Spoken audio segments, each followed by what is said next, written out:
Well, Nadam is back with me as well as Mark Ogden. And guess what we're talking, boys? Ronaldo. Cristiano Ronaldo. Portugal were in training for the first time today in Doha. So, of course, everyone is still talking about that interview, Augie, and the reports that Man United are moving forward with trying to terminate his contract. What's the latest on that? Well, yeah, now that he's here, so I suppose the story's moved on a little bit. So he's now focusing purely on the World Cup rather than focusing on himself, as we say.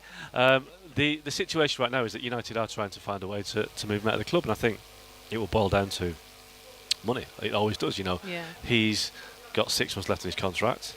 United will feel that he hasn't earned the right to be paid that money because he hasn't, performed, and he has on one occasion refused to come as a substitute, and now he's spoken out against the club and the manager and the Glazers. So United may feel that there are grounds to dismiss him on breach of contract, but we've seen this before. I mean, Nader might remember this when Carlos Tevez had a situation with Man City.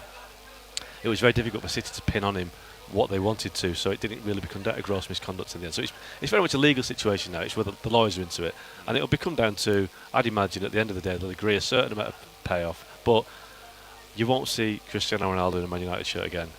The Magnificent Seven at Man United is no more, not for him anyway. Well, I'm sure some hearts broke definitely hearing that. I felt a bit of sadness in him. I felt a bit of sadness. Well. You know, I feel sadness throughout this entire debacle. And with that said, you mentioned Carlos Tevez at Manchester City. This isn't the first time that a big name and a great player, an iconic player, has left a club under bitter circumstances. But Nadam, now we touched on whether this taints Ronaldo's legacy overall. And you did say for Manchester United fans possibly, but overall as a player, maybe not. But has he now run the risk of everybody remembering him now for this bitter exit at Manchester United than anything else? I think, from my perspective, for the United fans, yes. But for fans of Ronaldo, who are plentiful, as we can see on social media and just the way that we talk about football in general. Why are you looking at me that hard? Because you know. Perhaps it doesn't make as big a difference as we think. I think when you look at the success that he's had throughout his career, his rise, the way he sustained his legacy, the fact he's in a discussion of being one of the best players to have ever played the game, then this moment itself will feel a deeply personal one to the fans associated with Manchester United. But for the people who don't have that connection with the football club, they might just perceive it as a player trying to leave because they're unhappy with how things are going. Yeah. And that happens everywhere. So I think from a legacy standpoint, it takes away some of the shine potentially, but the guy scored 700 goals. Like, it's not 100 or 2, it's like 700 goals, and he's won what he's won. And he's, as I say in the conversation, being one of the best ever. So the legacy might be slightly harmed, but the legacy in itself is one which is only comparable essentially to one person in his generation. And Augie, just back to the contract talks and possibly thinking of where he could go. As Nadam said, this is still Cristiano Ronaldo, you know. He's still one of the best to just have ever played the game, or probably one of the best of our generations as well, along with Lionel Messi. We spoke about it with Jules yesterday, that he's still Cristiano Ronaldo. If he takes the payout, who could probably get him?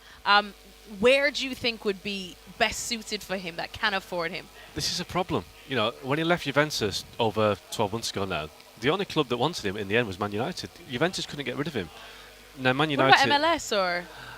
I just don't know about MLS. I just don't know if the money's there. Ronaldo earns absolutely massive money, and wherever he goes, he's going to take a pay cut. Nobody's going to pay him £500,000 a week. Not happening. But let's be honest, a year ago, nobody else wanted him.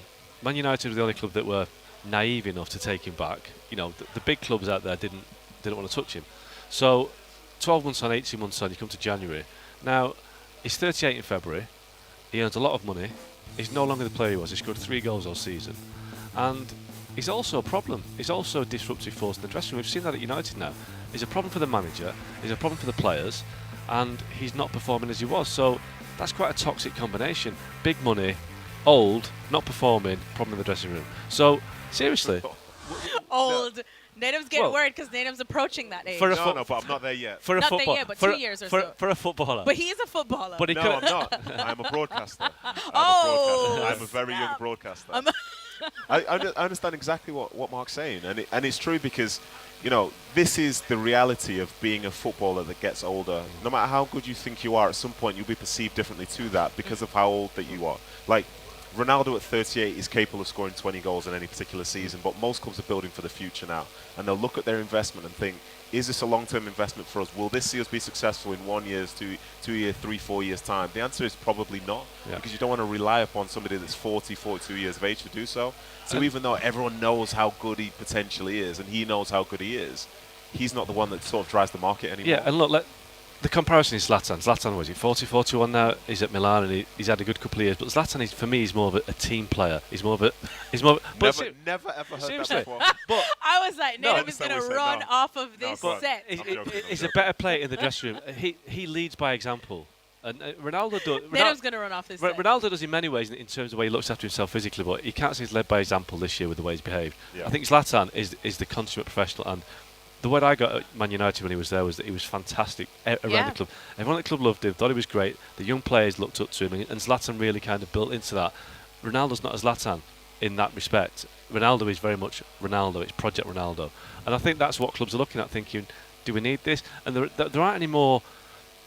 I won't say stupid clubs, that's wrong, but clubs that throw money around without thinking of the consequences. They've all got sensible now, and there are more sensible clubs, and I don't see a club out there right now that is naive enough and silly enough to throw lots of money at Ronaldo, because they're all, like Nadum says, planning for the long term. Do you think, though, sorry to interrupt, so if we believe that Ronaldo is intelligent in terms of how he's trying to portray himself, then is this interview coming at a time when maybe he thinks he knows something that's going to happen in January that we don't?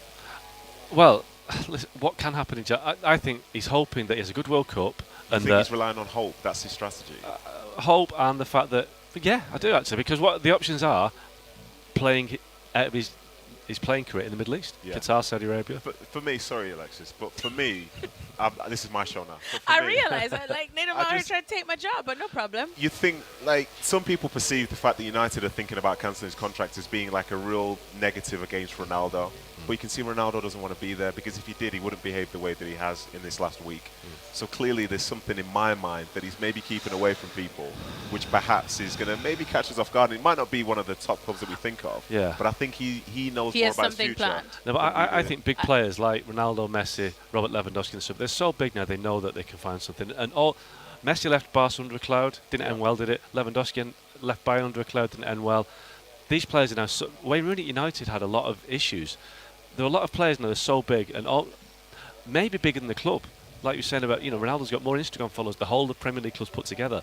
These players are so big now that they know that they control their destiny, not the clubs. And it's an unsavoury way for it to end. But you're suggesting that there's a path to somewhere. I don't know where that path leads with Ronaldo. I really don't.